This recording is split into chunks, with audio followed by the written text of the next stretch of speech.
مگر وہ مشہور تھا بحیرہ کے نام سے اور عیسائیوں کا بہت بڑا عالم جانا جاتا تھا۔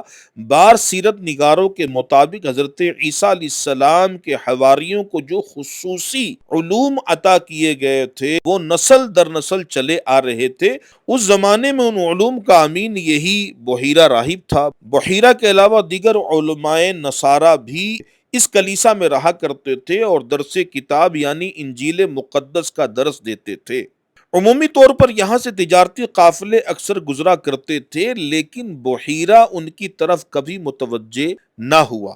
لیکن جب قریش کا قافلہ آیا جس میں نبی کریم صلی اللہ تعالی علیہ وسلم موجود تھے تو خلاف عادت یہ راہب ان کی طرف خود بخود چل کر اس درخت کے قریب آیا کہ جب وہ لوگ اس درخت کے سائے میں اپنے جانور کو باندھ رہے تھے۔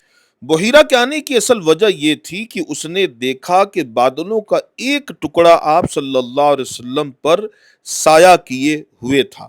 قافلہ جب ایک درخت کے نیچے قیام پذیر ہوا تو بادلوں کے ٹکڑے نے پورے درخت کو گھیر لیا۔ جب اہل قافلہ اترے تو قافلے کے معزز افراد جو اس قافلے میں بڑے تھے پہلے ہی درخت کے سائے میں بیٹھ گئے۔ جب آپ صلی اللہ علیہ وسلم اس درخت کے پاس پہنچے تو درخت کے سائے میں کوئی جگہ بیٹھنے کے لیے باقی نہ رہی۔ جب مجمع سے باہر آپ صلی اللہ علیہ وسلم دھوپ میں بیٹھ گئے تو درخت نے فوراً اچک کر اپنا سایہ آپ صلی اللہ علیہ وسلم پر پھیلا دیا۔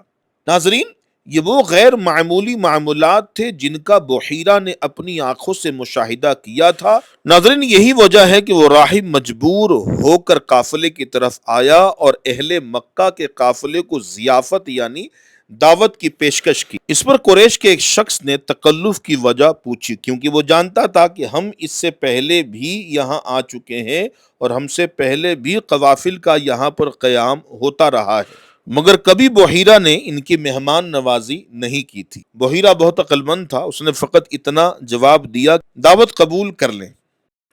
بس کیا تھا، قافلے نے ان کی دعوت قبول کی اور نبی کریم صلی اللہ تعالی علیہ وسلم کو سامان کی حفاظت کے لیے درخت کے نیچے سواروں کی رکھوالی کی غرض سے چھوڑ کر یہ آ گئے۔ جب اہل قافلہ کلیسا پہنچ گئے تو بحیرہ نے دیکھا کہ جس شخص سے ملاقات کی غرض سے اس نے سارا اہتمام کیا ہے وہی اس قافلے میں موجود نہیں ہے۔ لہٰذا اس نے پوچھا تو قریشیوں میں سے کسی نے جواب دیا کہ سامان کی حفاظت کے لیے ہم نے اس بچے کو وہاں پر چھوڑا ہے۔ بحیرہ کو اچھا نہ لگا ناظرین، بلکہ قریش میں سے ایک شخص سب کے سامنے کھڑا ہوا اور اس نے کہا اس بچے کا نسب پاک بہت اعلیٰ ہے، وہ ابو طالب کا بھتیجا اور عبد المطلب کی اولاد میں سے ہے، اور یہ کتنی بری بات ہے کہ وہ ہمارے ساتھ کھانا کھانے سے رہ جائے۔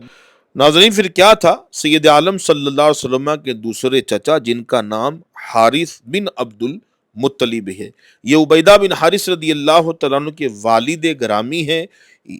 عبیدہ بن حارث رضی اللہ تعالیٰ عنہ صحابی ہیں، بدری صحابی ہیں، اور وادی زفران میں آپ کی قبر ہے۔ یہ ساری باتیں سن کر آپ صلی اللہ علیہ وسلم کے چچا حارث بن عبد المطلب جلدی سے اٹھے اور آپ صلی اللہ علیہ وسلم کو لے کر آئے اور دیگر افراد کے ساتھ لا کر بٹھا دیا۔ ناظرین، جب سید عالم صلی اللہ تعالی علیہ وسلم کھانا کھا کر وہاں سے روانہ ہوئے تو حضور صلی اللہ علیہ وسلم کے سر مبارک پر جو سایہ کیے ہوئے بادل تھا ساتھ ساتھ چلنے لگا۔ بحیرہ نے یہ منظر دیکھا تو وہ آپ صلی اللہ علیہ وسلم کو مزید غور توجہ سے دیکھنے لگا اور ساتھ ساتھ آپ صلی اللہ علیہ وسلم کے جسم اقدس میں وہ علامات نبی آخر الزمان صلی اللہ علیہ وسلم جو اس کے مطابق آپ صلی اللہ علیہ وسلم میں ہونی چاہیے تھی، اس نے حضور صلی اللہ علیہ وسلم میں نبوت کے تمام مطلوبات اوصاف پا لیے۔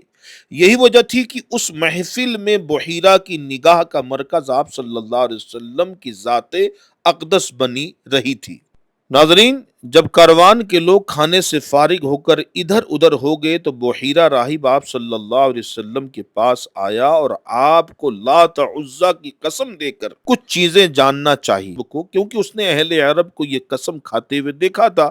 اس کا گمان تھا کہ اگر ان بتوں کا واسطہ دے کر سوال کرے گا تو اس کو سچ جواب ملے گا۔ اس پر نبی آخر الزمان صلی اللہ علیہ وسلم نے فرمایا کہ ان کے نزدیک لات و عزا کی کوئی حیثیت نہیں۔ اور آپ صلی اللہ علیہ وسلم ان دنوں بتوں سے شدید نفرت بھی کرتے تھے۔ اس پر بحیرہ نے آپ صلی اللہ علیہ وسلم کو اللہ تعالیٰ کی قسم دے کر یہ وعدہ لیا کہ آپ صلی اللہ تعالیٰ علیہ وسلم جواب دیں گے۔ آپ صلی اللہ علیہ وسلم نے فرمایا جو سوال کرنا چاہتے ہو کرو۔ بس بحیرہ نے آپ صلی اللہ علیہ وسلم کے شخصی احوال اور آپ کی پسند ناپسند، آپ کی کیفیات اور دیگر امور کے بارے میں آپ صلی اللہ علیہ وسلم سے استفسار کیا۔ سید عالم صلی اللہ علیہ وسلم نے بھی اس کے سوالات کے جوابات دینا شروع کیے۔ سید عالم صلی اللہ علیہ وسلم کے جوابات اس علم کے عین مطابق تھے جو بحیرہ کے پاس نبی آخر الزمان صلی اللہ علیہ وسلم کی ذات و صفات سے متعلق موجود تھا۔ اس گفتگو کے بعد بحیرہ نے آپ صلی اللہ علیہ وسلم کی پیٹھ کی طرف دیکھا، دونوں کاندھوں کے درمیان مہر نبوت نظر آئی۔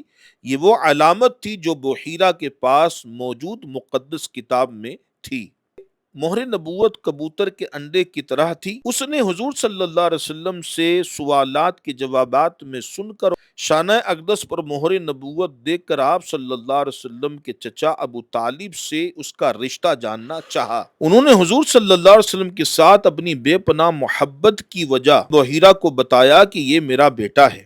یہ سن کر بحیرہ بولا، یہ ہو ہی نہیں سکتا کہ اس لڑکے کا باپ زندہ ہو۔ اس کے جواب میں ابو طالب نے کہا، ہاں یہ میرا بھتیجا ہے۔ جب یہ اپنی والدہ کے بطن میں تھا تو اس وقت ان کے والد یعنی میرے بھائی عبداللہ کا وصال ہو گیا تھا۔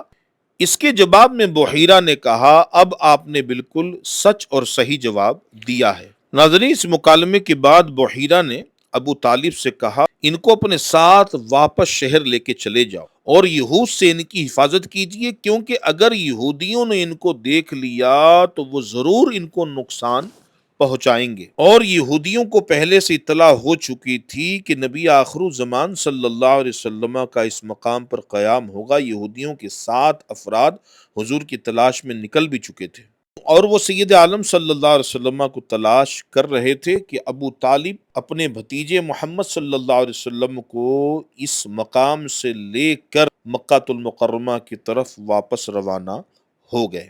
ناظرین، بحیرہ نامی جو عیسائی پادری تھا، اس کا جو گرجا گھر تھا اس کے قریب ہے، مسترب بھی بڑھتے ہیں، اس کو دکھاتے ہیں۔ آج کی ہماری ویڈیو کیسی لگی کمنٹ میں ضرور لکھیے گا۔ اپنی مفید رائے سے ہمیں نوازیں۔ ایک نئی ویڈیو کے ساتھ عنقریب آپ کی خدمت میں حاضر ہوں گے۔ زبیر مکی 1 چینل کو سپورٹ کریں، دل سے سپورٹ کریں، تمام گروپوں میں ویڈیو کو شیئر کریں، چینل کے حوالے سے بتاتے رہیں۔ السلام علیکم ورحمۃ اللہ وبرکاتہ۔